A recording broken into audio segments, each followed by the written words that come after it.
ሰላም እንዴት ናችሁ? በያላችሁበት ከቢኤችቲቪ መልካም ጊዜን እያሳለፋችሁ እንደሆነ ተስፋ አድርጋለሁ። በ10ኛ ሳምንት የእንግሊዝ ፕሪሚየር ሊግ ተመልሰናል። ቼልሲ ነገ ቅዳሜ ምሽት 2 ሰዓት ተኩል ላይ እንግዲህ ቶትናም ሆትስፐርን ያስተናግዳል። ወደ ቶትናም ሆትስፐር ሜዳ ተጉዞ ቶትናምን ይገጥማል። ቼልሲ እንግዲህ ይህን ጨዋታ የግድ ማሸነፍ ያለበት ይመስለኛል። ቼልሲ ባለፉት 5 ጨዋታዎች 2 ብቻ ነው ማሸነፍ የቻለው፣ 3ቱን ተሸንፏል። ይሄም በጣም ደካማ የሚባል ሪከርድ ነው እስከዛሬ ይዞ ያለው። በዚህ ሰዓት ላይ ቼልሲ በጣም አስቸጋሪ የሆነ ጊዜን እያሳለፈ ነው ያለው። አንዴ በከፍታ ላይ አንዴ በዝቅታ ላይ እየተጓዘ ነው ያለው ቼልሲ እና የነገውን ጨዋታ ማሸነፍ በጣም ወሳኝነት ያለውና የግድ የሚለው ይመስለኛል። ቼልሲ በቶትናም ላይ እንግዲህ እየተጓዘ ውጤት ማምጣት የለመደው ነገር ነው። ብዙ ጊዜ እንግዲህ ቼልሲ አሸናፊ ነው ከቶትናም ጋር በሚገናኝበት ጊዜ። መጥፎም ሆነ ቼልሲ ጥሩም ሆነ መጥፎም ሆነ ውጤቶችን ሲሰበስብ አይተናልና ነገም ቼልሲ እንግዲህ እንደምንም ጠንክሮ እነ ኮል ፓልመር ባይኖሩም የነገውን ጨዋታ አሸንፎ መውጣት ያለበት ጨዋታ ይመስለኛል። በቶትናም ሜዳ ነው የሚደረገው። ቀላል የሚባል ጨዋታ አይመስለኝም። በተለይ ደግሞ አሰልጣኛቸው ቶማስ ፍራንክ የዚህ የተከላካይ መስመራቸውን በደንብ አሻሽለዋል። ከዛ ውጭ ደግሞ የማጥቃት ሂደታቸውን በጣም ጥሩ ነው። 17 ነጥቦችን ይዘው 3ኛ ደረጃ ላይ ነው እንግዲህ በዚህ ሰዓት ላይ የተቀመጡት ቶትናሞችና 14 ነጥብ ካለው ቼልሲ ጋር ስታነጻጽሩት እየገባባቸውም ጎል እንግዲህ 7 ጎል ብቻ ነው የተቆጠረባቸው። ቼልሲ 11 ጎሎች አስተናግደዋል። እስካሁን ድረስ 17 ነው ያስቆጠረውና ከዚህ አንጻር ጥሩ የሆነ እድል አለው ብዬ ገምታለሁ ቼልሲ። ምክንያቱም አምና ራሱ ኤንዞ ማሬስካ ደርሶ መልስ ነው ያሸነፈው እንግዲህ ቶትናሞችን። ቼልሲ ቶትናምን በማሸነፍ የሚታማ ቡድን አይደለምና የነገውን ጨዋታ አሸናፊ ሊሆን ይችላል። ዞሮ ዞሮ ግን ኤንዞ ማሬስካ ከጨዋታው አስቀድመው ዛሬ ጋዜጣዊ መግለጫቸውን ሰጥቷል። በዛ ጋዜጣዊ መግለጫቸው ላይ እንግዲህ አዲስ ነገር ብዙም አልተናገሩም። ያሉትን ነገሮች ነው እንግዲህ የተናገሩት። በተለይ ደግሞ ስለ ሊያም ዴላፕ ባለፈው እንግዲህ ከካራባው ካፕ ጨዋታ የቀይ ካርድ በኋላ የተናገሩትና ያቀረቡትን ወቀሳ እንዴት ይመለከቱታል? ትንሽ ጫን ብለውታል ተብለው ጠይቀው ነበርና ምንም እኔ አጋጣሚ እንግዲህ በእንግሊዘኛ ብዙም የመጀመሪያ አፍ መፍቻ ቋንቋዬ ባለመሆኑ ምክንያት ትንሽ አሳስቼ ልናገር እችላለሁና እንደዛነት በጣም እሱን ለመጫን ምናምን የተሞከረ አይነት አስተያየት አልነበረም የሰጠሁትና ያው ለሁሉም ተጫዋቾች የሚሰራ ነው። ሁሉም ሰው ተግቶ ትኩረት አድርጎ መጫወት አለበትና እነዚህ ቀይ ካርዶችን አቮይድ ማድረግ መቻል አለባቸው ሲሉን የተናገሩት። ከዛ ውጪ ምንም የሚጨመር የሚቀነስም ነገር የለውም ሲሉ ነው ያለፉት ኤንዞ ማሬስካ በዚህ ጉዳይ ላይ። ከዛ በተረፈ ግን የኮል ፓልመር ጉዳይም ተጠይቀው ነበር። ምክንያቱም ቼልሲ በዚህ ሰዓት በጣም ኮል ፓልመርን የሚፈልግበት ጊዜ ላይ ነው ያለው። እንደምታውቁት ኮል ፓልመር ዛሬ ጠዋት ቁርስ ላይ አግኝቼው ነበረ። ቁርስ አብረን ስንበላ አውርቼው ነበርና በዛ ላይ እንግዲህ በሚቀጥለው ሳምንት ትመለሳለህ ብዬ ነግሬው ነበርና በጣም እሱም ዝም ብሎ በሳቅና በፈገግታ ነው የመለሰልኝ ሲሉን የተናገሩት።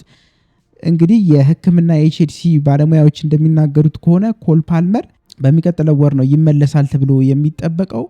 እስከዛ ግን 1 ወሩን ሙሉ የመመለስ ቻንሱ ዝቅተኛ እንደሆነ ነው እየተነገረ ያለውና ዞሮ ግን ኮል ፓልመር ወደ ሜዳ ለመመለስ ጥረቶችን እያደረገ ይገኛል። ቼልሲም የእሱን ግልጋሎት በጉጉት እየጠበቅን ያለ ነውና የኮል ፓልመርን ጉዳይ በዚህ ተናግረዋል። አያይዘውም ግን የነዚህ የነ ሞይሰስ ካይሴዶ የኤንዞ ፈርናንዴዝ ጉዳይ የነ ሮሜሮ ላቪያን ተናግረዋል። የነ ሞይሰስ ካይሴዶ በጣም ትኩረት የሚፈልጉ ናቸው። በተለይ የነዚህ የሳውዝ አሜሪካ የሚመጡ ተጫዋቾች በጣም ትኩረት የሚሰጣቸው ናቸው። ድካም ይኖርባቸዋል። በጣም ደግሞ ፊት ሆኖ አይደለም እየተጫወቱ ያሉት እነ ጃኦ ፔድሮ እንደገናም ደግሞ ሞይሰስ ካይሴዶ እና ኤንዞ ፈርናንዴዝ እነዚህ 3 ተጫዋቾች አስቸጋሪ ሁኔታ ላይ ነው በዚህ ሰዓት ያሉት። በእርግጥ ለቶትናሙ ለነገው ጨዋታ ይደርሳሉ።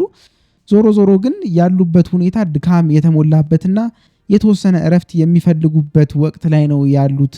ከተወሰነ ጉዳት ጋር ነው እንግዲህ እየተጫወቱ ያሉትና ሙሉ 100%ቸውን የማናገኝበት ጊዜ ላይ ነው ያለ ነው ሲሉ ነው ኤንዞ ማሬስካ የተናገሩት። ምናልባትም ይሄ እውነት ሊሆን ይችላል። ስለዚህ ያው ከሰሞኑ የጃኦ ፔድሮም አቋም መውረድ ጋር ተያይዞ ይሄ በእርግጥ 100% የሚሆን አቋሙ ላይ አለመገኘቱ ሊሆን ይችላል የሚል ግምት አሳድሯል ማለት ነው።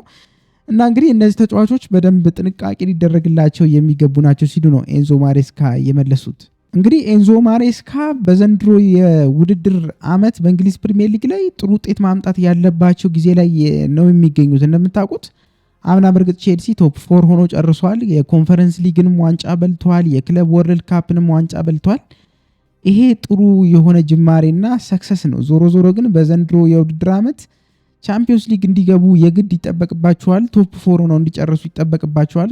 ከተቻለ አንድ ዋንጫ እንዲያነሱም ይጠበቅባቸዋልና ያንን ማሳካት የማይችሉ ከሆነ የዓመቱ መጨረሻ ላይ እንግዲህ ገምግመው የቼልሲ ዳይሬክተሮችና ባለሀብቶች ኤንዞ ማሬስካን ይህንን ውጤት የማያመጡ ከሆነ ሊያሰናብቷቸው እንደሚችሉ እየተነገረ ነው ያለው። ጁቬንቱስ እንደምታውቁት የኤንዞ ማሬስካ በጣም ወሳኝ የሆነ ፈላጊና አድናቂዎች ናቸው። በጣም ይፈልጉታል። በእርግጥ አሁን ጁቬንቱስ ስፓሌቲን መልሰው አስፈርመውታል።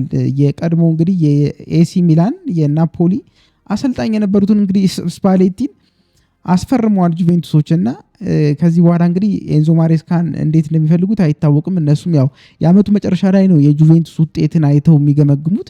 ዞሮ ዞሮ ግን በጣም ውጤት ማምጣት ያለባቸው ሰዓት ላይ የሚገኙ ይመስለኛል። ኤንዞ ማሬስካ ጫና ላይ ነው ያሉት እና ይሄ ከ5 ጨዋታ ደግሞ 2 ጨዋታ ብቻ ነው ቼልሲ ማሸነፍ የቻለው። የግድ ማሸነፍ ይኖሩበታል ማለት ነው። ይሄ የፕሪሚየር ሊጉን 10ኛ ሳምንት የቶተንሃምን ጨዋታ አሸንፎ ነጥቡን እንግዲህ ከ14 ወደ 17 ከፍ አድርጎ ከቶተንሃም እኩል ማድረስ ያለበት ይመስለኛል። ያንን ማድረግ ከቻለ ቼልሲ በጣም ጥሩ የሆነ ውጤት ይሆንለታል ብዬ ነው የምገምተው። በተለይ እነ መሐመድ ቅዱስ ሊያስቸግር ይችላል ቼልሲን። የድሪብሊንግ ላይ በጣም ማይነጠቅ አይነት ተጫዋች ነው ቅዱስ እንደምታውቁትና ይሄ ቅዱስ እንግዲህ በጣም እነ ኮኮሬላ ፈተና ይሆንባቸዋል ተብሎ የሚጠበቅ ተጫዋች ነው። የአየር ላይ ኳሶች አሁንም ቢሆን ጥንቃቄ ሊደረግባቸው የሚገቡ ናቸው። ኤንዞ ማሬስካ በዛሬ ፕሬስ ኮንፈረንሳቸው ላይ ተጠይቀው ነበር በዚህ የአየር ላይ ኳስና ምንድነው ያሉት እሳቸው ያው ብዙም አላካበዱትም። የአየር ላይ ኳስ ብዙ ጊዜ እንግዲህ ይገባልም ያገባልም ይገባባሃልም ወይም ደግሞ ታገባለህና ይሄ የሚጠበቅ ነገር ነው። ከእግር ኳስ ምንም የሚያስደንቅም ወይም የሚያሳስብ ነገር አይኖርም። ስለዚህ ያው እኛ በተቻለን አቅም እየተለማመድን ትሬኒንግ እያደረግንበት እየሰራን ያለ ነው። የዚህ አየር ላይ ኳስ ግን ምንም የሚያሳስብ ነገር አይደለም ሲሉ ነው የተናገሩት። በእርግጥ አንዱነት አላቸው ኤንዞ ማሬስካ። ጨዋታ እንግዲህ ይሄ የእንግሊዝ ፕሪሚየር ሊግ ከመጀመሩ አስቀድመው ኮልዊል ከተጎዳ በኋላ እንደሚፈልጉ ተከላካይ እንደሚፈልጉ አበክረው ተናግረው ነበር ለስፖርቲንግ ዳይሬክተሮቹ ለቼልሲ እንዲሁም ለባለ ሀብቶቹ ተናግረዋል። በግልጽ በፕሬስ ኮንፈረንስ ላይ ራሱ በቃ ተከላካይ ያስፈልገኛል ብለው በግልጽ ተናግረው ነበር። ይሄ ችግር አደጋ እንደሚመጣ ቼልሲ አሁን የሚቆጠሩበትን ግቦች ስታዩ፣ የሚሰሩትን ስህተቶች ስታዩ ተከላካይ መስመር ላይ ምን ያህል ወሳኝ ተጫዋቾች እንደሚጎሉት ያሳያልና የቼልሲ ተከላካይ ክፍል አለመጠናከር አዳዲስ ወሳኝ ተጫዋቾች በተለይ የክሪስታል ፓላሱን ማርክ ገሂ አይነት የመሰሉ ተጫዋቾችን ማምጣት ይችል ነበር። ቼልሲ ያንን ማድረግ አልቻለም። እንደዚህ አይነት ተጫዋቾች ቢመጡ ኖሮ በእርግጠኝነት ቼልሲ ለዋንጫው መፎካከር የሚችል አይነት ክለብ መስራት ይችላሉ። ኤንዞ ማሬስካ አቅም አላቸው ብዬ ገምታለሁ። ምክንያቱም ኤንዞ ማሬስካ የማጥቃት ችግር የለባቸውም፣ ጎል የማስቆጠር ችግር የለባቸውም። ስትራክቸራሊ ዌል ሆኖ የተሰራ ቡድን ያላቸው በደንብ አድርገው የመሃል ክፍሉ የፊት መስመሩ ጥሩ ነው። ኦርጋናይዝድ ሆኖ ተረጋግቶ የሚጫወት አይነት ቡድን የሰሩት። ችግሩ የሚመጣው ምን ላይ ነው? እንግዲህ ይሄ የመከላከል ጉዳይ ላይ ነው። የመከላከል ጉዳይ ላይ ደግሞ እሳቸውም ቀድመው ሲፈሩት የነበረ ጉዳይ ነው። አበክረው ተናግረው ነበር ተከላካይ እንዲገዛላቸው። ያ ሳይሆን ቀርቷል። በዚህ በጥር የዝውውር መስኮት ላይ የግዴታ ቼልሲ በዚሁ የሚቀጥል ከሆነ ተከላካይ ማስፈረም ያለበት ይመስለኛል። እነ ቻሎባ የሚመጥኑ አይደሉም። እነ ዌስሊ ፎፋና ጉዳት ላይ እንግዲህ በጣም የሚያስቸግራቸው አይነት ተጫዋቾች ናቸው። እነ ቤኖቲ ባዲያሲሊ የሚተማመንባቸው አይነት ተጫዋቾች አይደሉም። በቃ አንዴ ይጎዳሉ፣ አንዴ ይገባሉና ከዛ አንጻር የግዴታ ተከላካይ በጃንዋሪ በጥር የዝውውር መስኮት ላይ ቼልሲ ማስፈረም የሚገባው አይነት ይመስለኛል። ከዛ ውጭ ግን ያለው የቼልሲ አወቃቀር ተጫዋቾቹ ዴብዙ በጣም ጥሩ ነው። እንደውም የሊቨርፑል እኮ አርኔ ስሎት ከክሪስታል ፓላሱ የካራባው ካፕ 3-0 ሽንፈት በኋላ ምንድን ያሉት ቼልሲ ቢያንስ እንኳን ተጫዋቾችን ሊቀይር ቢል እነ ስቲቫውን ያስገባል። በእነ ስቲቫው እያስገባ እንኳን ውጤታማ ይሆናል። እኔ ግን 1-2-3 ተጫዋቾችን ልቀይር ብል እንግዲህ ቲኔጀሮችን ነው መቀየር የምችለው። በጣም ገና 16 ዓመት የሆናቸው ከአካዳሚ የመጡ ህፃናትን ነው ማስገባት የምችለውና በዛ ውጤታማ መሆን በጣም ከባድ ነው ሲሉ ነው የተናገሩት። እንግዲህ ስቲቫው ቲኔጀር ነው እንደምታውቁት 18 ዓመቱ ነው ገና ምንም ያደገም ይሄን አዲስ ተጫዋች ነው። ለሀገሩም ለክለቡም ብዙ ነገሮችን ገና ይሰራል ተብሎ የተጠበቀ ወጣት ተጫዋች ነውና ይሄ ኤክስኪውዝ ሊሆን አይችልም ለአርኔ ስሎትም። ዞሮ ዞሮ ግን ይሄን ያህል ደረጃ ነው እንግዲህ ቼልሲ ያሉት ወጣት ተጫዋቾች ልምድ የሚያስፈልጋቸው በተወሰነ ደረጃ ከፍታ ዝቅታን ያመጣል። እንግዲህ ይሄ በጣም ብዙ ወጣት ተጫዋቾችን መሰብሰብ መጨረሻ ላይ ከፍታን ዝቅታን እንደሚያመጣ በቼልሲ እያሳየ ይመስለኛል። አንድ ቀን ውጤታማ ይሆናል፣ በሌላኛው ቀን ደግሞ ተሸንፎ ይወጣል ማለት ነውና ከዚህ አንጻር ወጣት ተጫዋቾች ኮንሲስታንት እንዲሆኑ እንግዲህ የተወሰነ ድጋፍና ልምድ የሚገባቸው አንድ ሁለት ልምድ ያላቸው ተጫዋቾች በመካከላቸው ተለቅ ያሉ ተጫዋቾች ቢኖሩ የተሻለ ይመስለኛል። ከዛ ውጭ ግን ስለ ጄሚ ጊተንስ እና አሌሃንድሮ ገርናቾ የሰሞኑ አቋማቸው ተጠይቀው ነበረ። ኤንዞ ማሬስካ ደስተኛ ነኝ ብለዋል። እንግዲህ በሁለቱም በጣም ደስተኛ ነኝ። ኤንዞ ማሬስካ እንደተናገሩት ከሆነ አሌሃንድሮ ገርናቾም ጄሚ ጊተንስም ከእንግሊዝ ፕሪሚየር ሊግ ጋር በደንብ በተለይ ከኔ ሲስተም ጋር መላመድ አለባቸው ሲሉን የተናገሩት። ግን ጥሩ የሆነ ፕሮግረስ መሻሻሎችን እያሳዩ ነው ያሉት። ከሰሞኑ ሁለቱም ጥሩ አቋም ላይ ነው ያሉት፣ መፎካከር ጀምረዋል። ይህ ለኛ በጣም ጥሩ ነገር ነው ሲሉ ነው የተናገሩት ኤንዞ ማሬስካ። በእርግጥ እንግዲህ እንደምታውቁት አሌሃንድሮ ገርናቾም ግብ አስቆጥሯል በ9ኛ ሳምንት የእንግሊዝ ፕሪሚየር ሊግ። ከዛ በኋላ ደግሞ በካራባኦ ካፕም እንግዲህ ጄሚ ጊተንስ ግሩም ጎል ማስቆጠር ችሏል እና ከዛ አንጻር ጥሩ የሆነ እንቅስቃሴዎችን እያደረጉ ነው ያሉት እነዚህ ሁለት ተጫዋቾች። በከፍታ ላይ እንደዚህ በደንብ ኢምፕሩቭ እያደረጉ የሚመጡ ከሆነ ለቼልሲ በጣም ወሳኝ የሆነ የግራ መስመር የአጥቂ አማራጭ ይሰጡታል ብዬ ገምታለሁ ማለት ነው። ከዚህ ግን በመነሳት ነገ ምን አይነት አሰላለፎችን ቼልሲ ይዞ ሊገባ ይችላል የሚለውን ነገር እንመልከት። ምክንያቱም ኤንዞ ማሬስካ እንግዲህ ጥንቃቄ ይፈልጋሉ ያሉ ነው የመሀል ክፍል በተለይ ተጫዋቾቻቸውን። ዞሮ ዞሮ ግን ለቶተንሃም ጨዋታ ይደርሳሉ ብለዋልና ያሉትን እስቲ አሰላለፎች ግምት እንመልከት።